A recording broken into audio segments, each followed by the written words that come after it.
कि कुरान के अंदर हज़रत यूसुफ अलैहिस्सलाम का वाक़या बड़ी तफसील से ज़िक्र किया गया है। कुरान के अंदर हज़रत मूसा कलीमुल्लाह और फ़िरौन के दरमियान जो मुनाज़रा हुआ उसका भी बड़ी तफसील से ज़िक्र किया गया है। कुरान के अंदर कौम आद का तज़किरा है, कौम समूद का तज़किरा है, कौम सालेह का तज़किरा है, कौम लूत का तज़किरा है।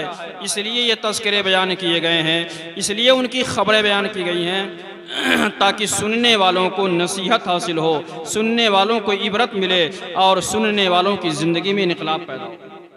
मैं माजी करीब की चंद खबरें आपके सामने पेश करूंगा। वो बड़ी अजीम खबरें हैं, वो खबरें ऐसी हैं जिनमें हमारे लिए बहुत से पैगामात मुज़मर और पोशीदा हैं, आप महसूस करेंगे। सबसे पहली खबर तो ये है कि सऊदिया अरबिया में एक शहर है जीज़ान, है ना। जो लोग सऊदिया गए होंगे वो जानते होंगे, वहाँ का एक शहर है शहरे जीज़ान। वहाँ पर दो सगे भाई रहते थे, उनकी एक बूढ़ी वालदा थी और दोनों भाई अलग अलग मकान में रहते थे।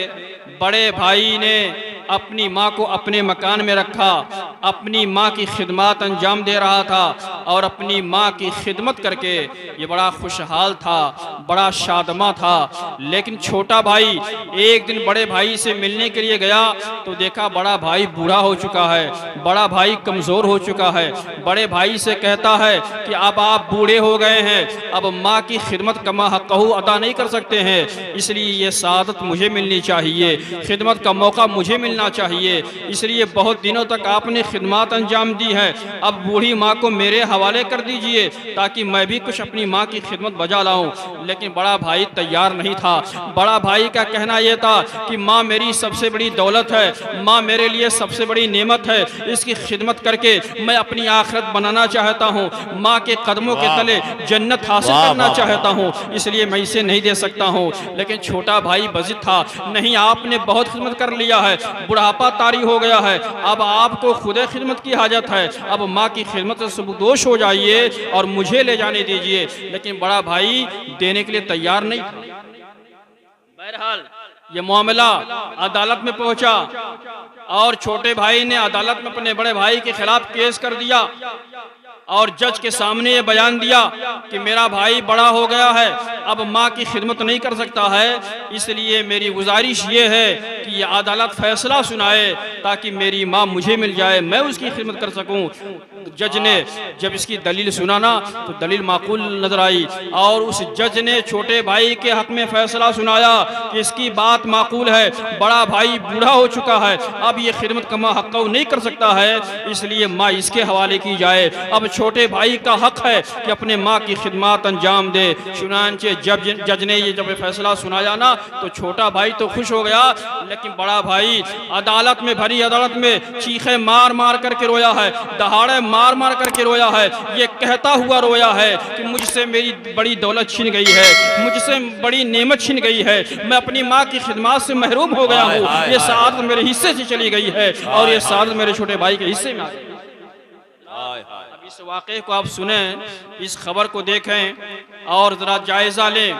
हिंदुस्तान की अदालतों में हम बहुत से केस करते हैं, हिंदुस्तान की अदालतों में हम बहुत से मुकदमात दायर करते हैं, लेकिन कोई एक ऐसा मुकदमा दिखा दीजिए जो अपनी माँ की खिदमत के लिए किया गया हो। भाइयों का आपस में कोई एक ऐसा मुकदमा दिखा दीजिए जो अपने बूढ़े माँ बाप का सहारा बनने के लिए अर्जी दी गई हो। हमारे मुकदमात लड़ाई झगड़े के होते हैं, हमारे मुकदमात चोरी कत्ल गारतगरी के होते हैं, हमारे मुकदमात ज़मीन को लेकर के होते हैं, हमारे मुकदमात भाइयों के आपसी निज़ा और तकरार और लड़ाई झगड़े को लेकर के होते हैं। शायद कोई ऐसा मुकदमा यहाँ की अदलिया में आया हो जो इस बात को लेकर के किया गया हो कि माँ की खिदमत करने का हमें मौका मिलना चाहिए। कुर्बान जाइए दो छोटे भाई पर जिसने अपनी माँ की खिदमत के लिए कोर्ट का दरवाज़ा खटखटाया है और अपनी माँ की खिदमत अंजाम देने के लिए कोर्ट में अर्जी पेश की। क्या बात है। हकीकत में यही जज्बा हम सबका होना चाहिए, अपने बूढ़े माँ बाप का सहारा बनना चाहिए। आज यहाँ से ये पैगाम लेकर के जाइए, अपने माँ बाप की खिदमत का हौसला पैदा कीजिए, अपने बुढ़ापे माँ बाप का सहारा बनने की कोशिश कीजिए। आप सुनते होंगे शब बारात के मौके पर हमारे उलमा अक्सर बयान फरमाया करते हैं, हज़रत वैसे करनी एक मशहूर ताबई गुजरे हैं जिन्होंने अपनी बूढ़ी माँ की खिदमत अंजाम देने की बुनियाद पर मदीना की सरजमीन पर हाजिर हासिल ना हो सके। और नारे तकबीर, नारे रिसालत, उलमाए अहले सुन्नत हजरत अल्लामा मसूद अहमद साहब क़िबला बरकाती, नारे तकबीर, नारे रिसालत।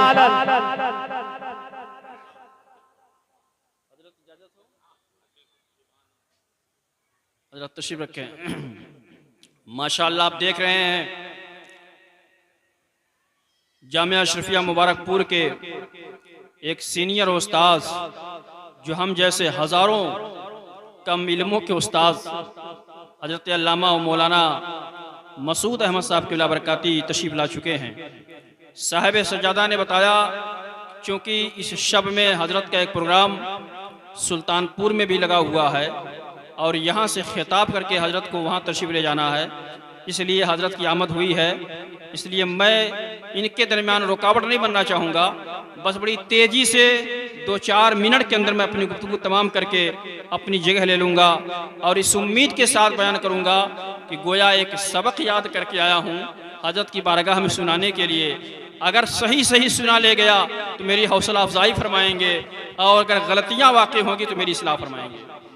बहरहाल हजरत की दुआओं के सहारे अर्ज़ कर रहा हूँ कि अपने माँ बाप की खिदमत अंजाम दीजिए, अपने माँ बाप का के बुढ़ापे का सहारा बनिए। तो इस खबर में अगर आप देखें तो हमारे लिए हिकमत की बातें हैं, नसीहत की बातें हैं, मौइज़त की बातें हैं, हमारे लिए सामान्य इबरत और दरसी इबरत है। और ऐसे ही एक दूसरी खबर मैंने पढ़ी, उसी सऊदिया में एक शहर है जिसको रियाज कहते हैं। रियाज में एक 76 साला बुजुर्ग था।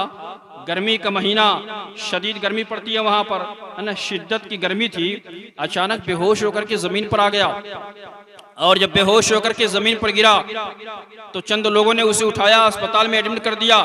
डॉक्टरों ने उसका चेकअप किया, मुआयना किया, पता ये चला कि सांस लेने में इसको तकलीफ हो रही है, ऑक्सीजन लेवल घट गया है, सांस लेने की दुश्वारी है। डॉक्टरों ने उसे 24 घंटा एडमिट किया, ऑक्सीजन फराहम किया और 24 घंटे के बाद उसकी सांस की परेशानी दूर हो गई, ऑक्सीजन लेवल ठीक हो गया। डॉक्टरों ने उसे डिस्चार्ज कर दिया और जब डिस्चार्ज कर दिया तो 600 सऊदी रियाल की बिल थमा दिया। 600 सऊदी रियाल की बिल पाया ना तो चीखे मार करके रोने लगा। डॉक्टरों ने सोचा लगता है ये गरीब आदमी है, 600 सऊदी रियाल इसके लिए भारी है, ये बिल अदा ना कर पाने की वजह से ये गिरिया वजारी करा रो रहा है।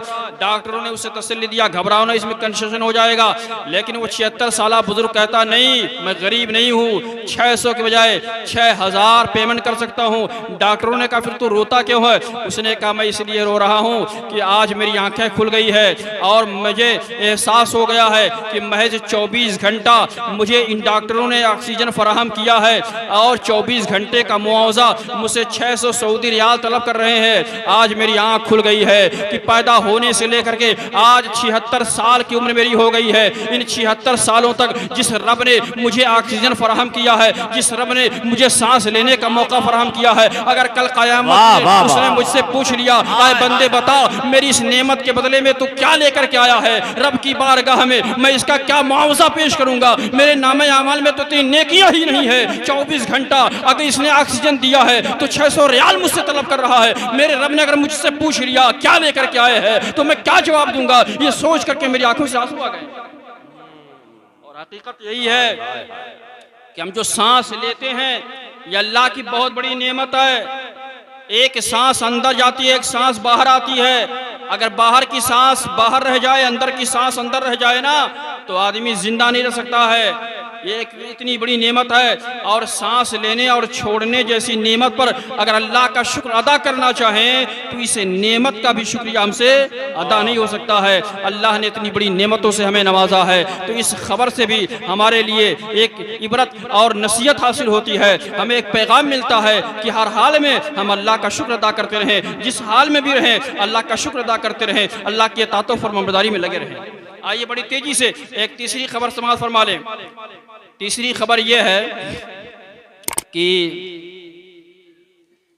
2015 ईस्वी में हज का सीजन चल रहा था। दुनिया के अतराफ से गोशे गोशे कोने कोने से हुज्जाजे किराम का काफिला मक्का की सरजमीन पर पहुंच रहा था और उस साल हरम काबा की तोसी हो रही थी, यानी काबा के हरम काबा की तोसी तामीराती काम चल रहे थे। और उसी दरमियान में जब हुज्जाजे किराम का काफिला वहाँ पहुँचा, अपनी अपनी इबादतों में लगे हैं, अरकान हज की अदायगी में लगे हैं, बड़े बड़े किरान भी लगे हुए थे, तामीराती काम चल रहा था। अचानक तूफान आया और तूफान आने की वजह से बहुत बड़ा किरान टूट करके हरम काबा में गिरा। और जब बहुत बड़ा किरान टूट करके हरम काबा के अंदर गिरा ना, तो बहुत से हाजी इंतकाल कर गए। उस हादसे में बहुत से हाजी शहीद हो गए और बहुत से हाजी शदीद जख्मी हो गए, बहुत से हाजी शदीद जख्मी हो गए।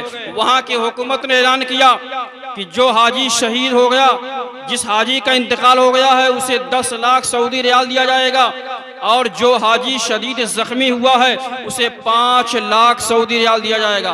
कितना? 5 लाख सऊदी रियाल। और जो हाजी शहीद हुआ, इंतकाल कर गया, उसे 10 लाख सऊदी रियाल। उस वक्त 1 रियाल इंडियन 20 रुपया। अगर आप 5 लाख को कैलकुलेट करेंगे तो इंडियन 1 करोड़ बनता है, 10 लाख को कैलकुलेट करेंगे तो इंडियन 2 करोड़ बनता है। यानी जो हाजी जख्मी हुए उनको 5 लाख यानी इंडियन 1 लाख रुपया मुआवजा देने का ऐलान वहाँ की हुकूमत ने किया था। इस ऐलान को सुनने के बाद सूडान का एक हाजी कहता है कि मुझे ये मुआवजा नहीं चाहिए। उसने ये कहा कि मैं यहाँ अल्लाह के लिए आया था, अल्लाह की रज़ा के लिए आया था, अल्लाह की खुशनुदी के लिए आया था।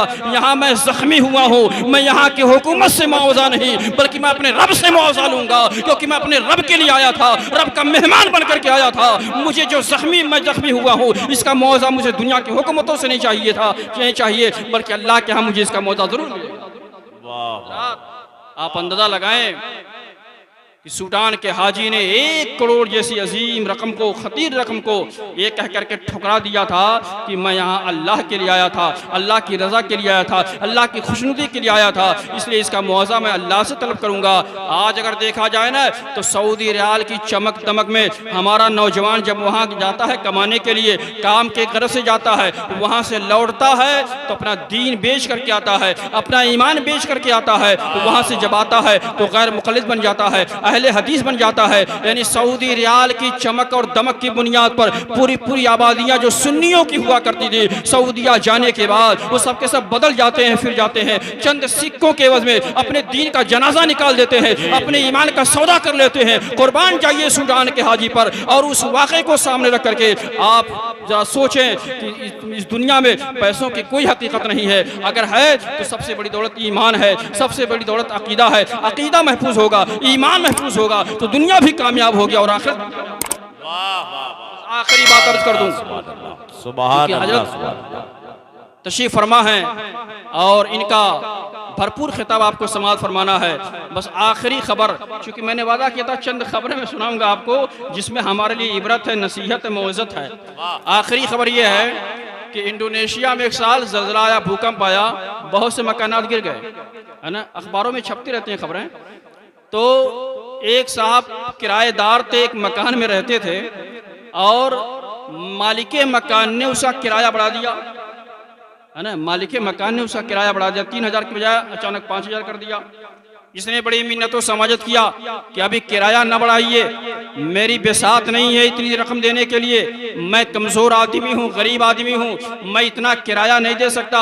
मालिक मकान से बड़ी मिन्नत और समाजत किया, बड़ी गिरिया वजारी किया कि रहने दिया जाए, किराया न बढ़ाया जाए। लेकिन मालिक मकान बस इतना नहीं, किराया बढ़ेगा, अगर रहना होगा तो इतना किराया देना होगा, और अगर नहीं दे सकते हैं तो मकान खाली कर दीजिए, मकान खाली कर दीजिए। मजबूर होकर के वो गरीब आदमी मकान खाली कर देता है क्योंकि उसके पास किराया अदा करने की ताकत नहीं थी। और इत्तेफाक कह लीजिए जिस दिन मकान खाली किया उसी की रात में ज़लज़ला आया और ज़लज़ले में उसका मकान ज़मींबोस हो गया, उसका मकान ज़मींबोस हो गया और उसका 2 मंजिला मकान गिर गया।